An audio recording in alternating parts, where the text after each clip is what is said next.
Addictions and judgment. A lot of times we can judge ourselves for things we do, some bad habits or addictions, or things we do to cope with being out of balance. We judge ourselves like, why did I do that? Oh, I shouldn't have done that. But judgment assumes control, and there is no control.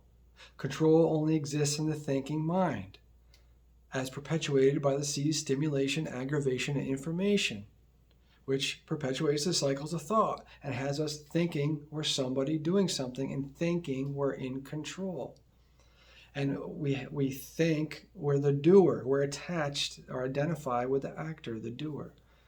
So when we do something we see as negative or a bad habit, we judge ourselves. We say, wow, why did I do that? Or you can apply that to others. Well, why do we judge ourselves or others for doing something? Because we think we're somebody doing something and we think we're in control. Well, there is no control. When we stop thinking, we see we are the observer and there is no control, because that's what surrender is, the present moment. You're surrendering. You are saying there is no control. I am nature running off. I am observing my nature running off. And when we come to this perspective, we realize we can release these judgments of ourselves and of others, because we can realize nobody's doing nothing. We judge. A lot of people will judge others. We will judge others for doing something or looking a certain way or doing something. It doesn't matter what it is.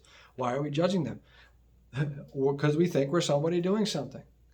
Because we're stuck in our ego, our somebodyness. And we think they're somebody doing something. We think they're in control. We think they're the doer because we think we're the doer. So that's where judgment comes from, especially with ourselves. We don't need to judge ourselves for doing something that we see as a bad habit or negative, because we could not act any other way. You can only ever make one decision based off of your chemistry and your conditioning, your nature running off. You're not doing anything. This is just your nature running off. We just get attached to the thinking mind, thinking we're somebody doing something and thinking we're in control. So we don't need to judge ourselves. We can just observe and be like, that's interesting. I'm doing this bad habit again, or I'm stuck in this addiction, or things we do to cope with being out of balance. Don't be attached to it, because then that would mean you think you're the doer. And you're not. That's going to keep you trapped in the illusion. Observe it and be like, this is my chemistry and my conditioning. There are no good and bad things happening. I'm literally just observing everything. That's the highest perspective. That's the perspective of God. That is the center of the circle. Stand in the center of the circle, be the observer, and allow all things to take their course. That is from the Tao Te Ching. This is one of my essential lines to my videos, to my teachings, because it is telling us exactly what to do. To be the observer. Don't be attached to anything. Don't attach yourself to the thinking mind. Just observe. And this will release us from judgments, right? On ourselves or others. I don't need to judge somebody or somebody else. A lot of vegans will judge non-vegans for eating certain ways, right? Or fruitarians even. Fruitarians will judge non-fruitarians or whoever for eating certain ways. But when you judge someone or yourself, you're judging a program. Ain't nobody doing nothing. You're judging someone who just acting the only way they could possibly act based off of their chemistry and their conditioning, their nature running off. So there's nothing to judge. That's just your ego, because you think you're somebody doing something and you think you're in control and you think they're somebody and they're in control. That's the only reason why we judge. So when we take a higher perspective, the perspective of God, of the eternal present moment, I am the eternal, God's eternal love pouring forth. If we take that perspective, it all gets released. And so that brings us to addictions, because we judge ourselves for addictions and we judge others for their addictions and their seeking stimulation and things like this. I was recently asked to talk about addictions and dealing with addictions on the path, on the path of awakening. And remember, addictions and things like bad habits are merely things we do to cope with being out of balance. And addictions and bad habits or things we do to cope with being out of balance will naturally fall away as we continually raise our vibration through presence and purification.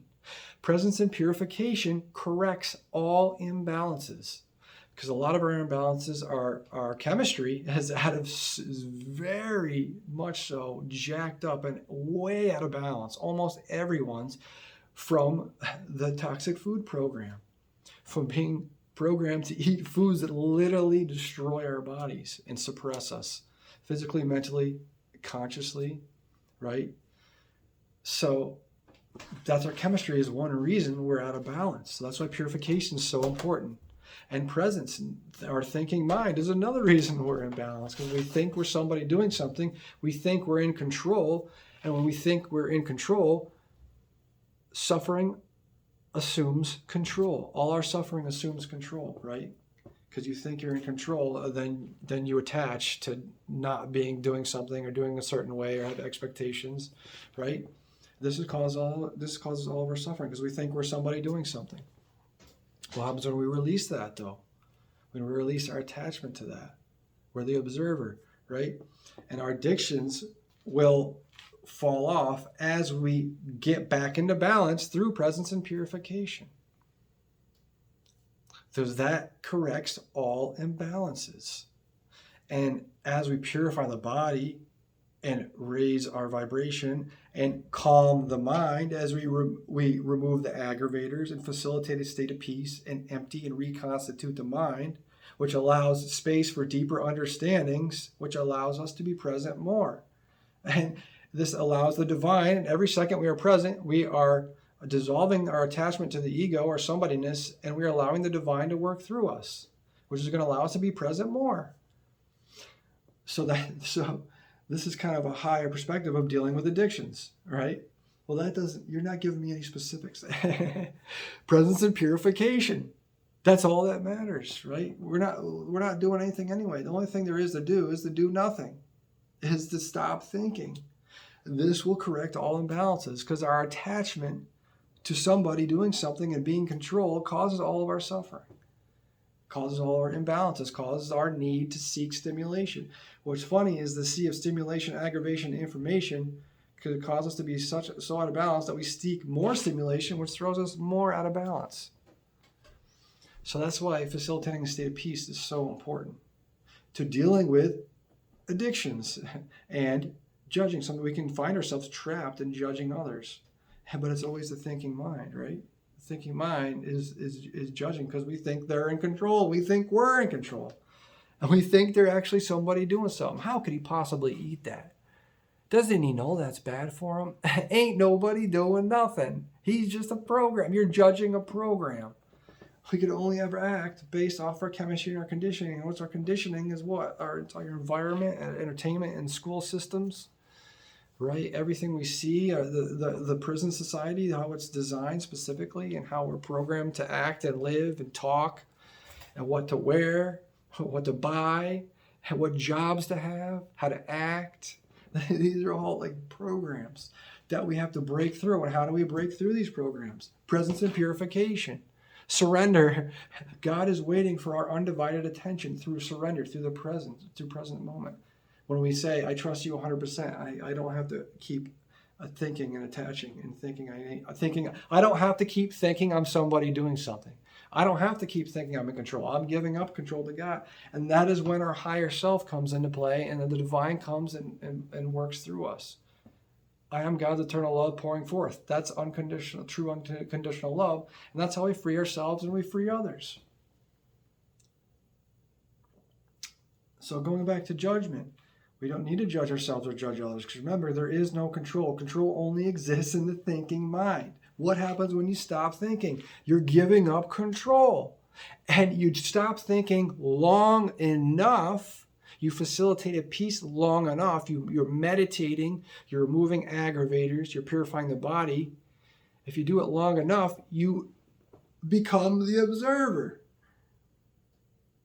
And you start to observe yours and others' nature running off. And you realize, holy shit, there's no control. I'm just watching the play unfold. I am watching the cosmic unfolding as the Creator flowing through me. I am God observing itself. Just this illusion that we're in likes to tug and pull at us and get us our minds cranking, get the motor running, and then we think we're somebody doing something and we're caught up in the illusion. That creates separation. The thinking mind creates separation. Our ego self, as opposed to being one in the center of the circle and allowing all things to take their course. The thoughtless, the not knowing, right? This is the center of the circle. The observer. And this is how we free ourselves and free the world. No matter what the chaos of the sensory world is doing, what kind of convulsions it's having, desperately trying to pull us back in, right? Just if you catch even glimpses of what's going on right now, like I do, I don't watch the news almost a year, I believe, without the news, but it still gets in a little bit here and there. And that's all you need, because we're taking a higher perspective, so we understand what's happening. They're trying to keep you sucked into the illusion, all the nonsense and chaos and buffoonery. Right? And what's happening, what's really happening, we have no idea. You can't trust anything you see or hear. You can't do it.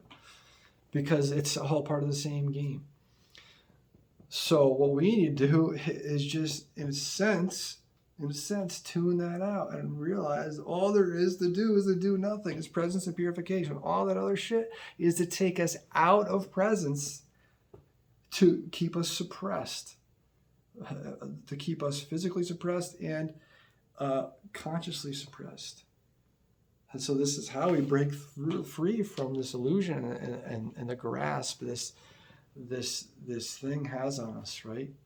But really there's nothing to do. We're just observing it. We're talking at many different levels. So a lot of people will ask me certain questions, and it's difficult for me to explain because we're talking at so many different levels in my videos, and I can see kind of almost right away when they ask a certain question, they didn't realize we're switching levels. Like, I'm not saying we're switching levels, but that's up to you, my friends, to, if you have a deep enough sense of understanding, to realize how deep, how large the game is. And remember, if you hear something from someone, right? Some sort of someone talking about these things, these perspectives, this spiritual awakening, and you don't quite understand it. Like a lot of people say, I don't understand the no control. That's okay.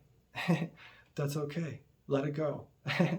Let it go. Anything that resonates with you, your conditioning will take, and anything that doesn't, it will either deflect or until the time is ready, and then it will take in. This happened to me when I was learning from my great teacher, Ram Dass, right? I listened to all of Ram Dass's lectures pretty much, which number quite a few, and a lot of them I listened to many, many times, right? Because he's basically my teacher. I'm reprogramming myself. Ram Dass is part of my reprogramming, right? And he talks about a lot of these things, like nature running off and stuff, things like that. I forgot where I was going with Ram Dass, but he's a great teacher. I listened to him, and he said things that I didn't understand. And I didn't even understand that I didn't understand him until later when I understood him. He didn't give me the understanding. I can't give you deeper understanding, but I can present something to your being, to your consciousness, that maybe in a certain time you will understand it. You will have a deeper understanding of it and be like, well, oh, that's what this person meant when they said this.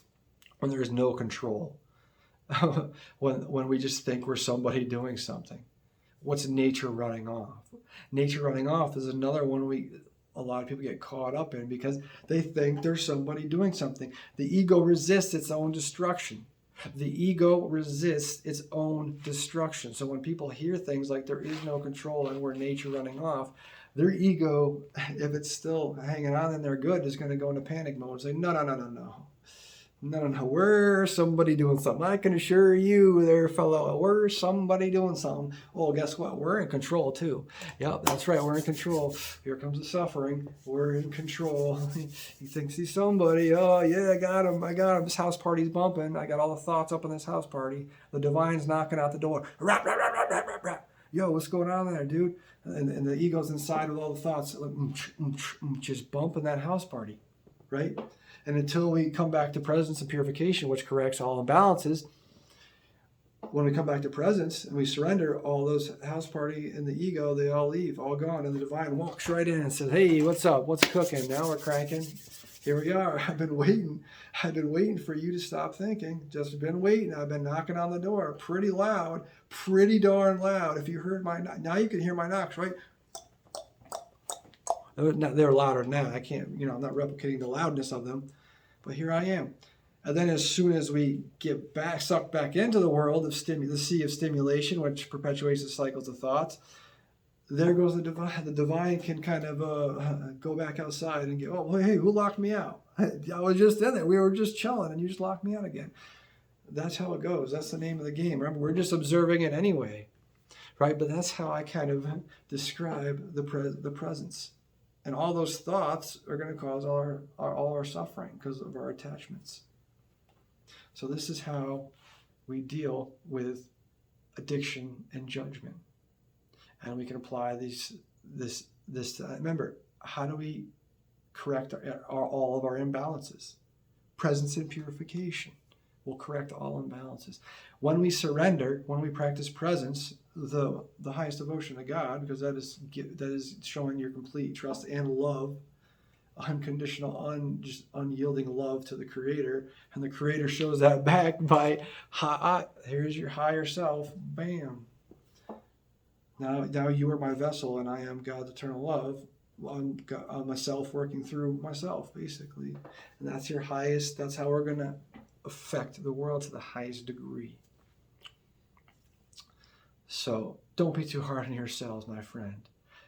Always remember to just relax, take a breath, relax, turn off your phone, just sit there, close your eyes, and just be, and just let it all be, and say, I don't gotta worry about a thing, man. Ain't nothing to worry about, because I ain't doing nothing, no way, no how. I ain't doing nothing, no ways. I don't know what I'm trying to say. I ain't doing nothing, you know what I mean? I'm nobody doing nothing. So there's nothing to even think about or worry about. I'm just the observer, right? I'm just the observer. I'm just watching all this nature running off.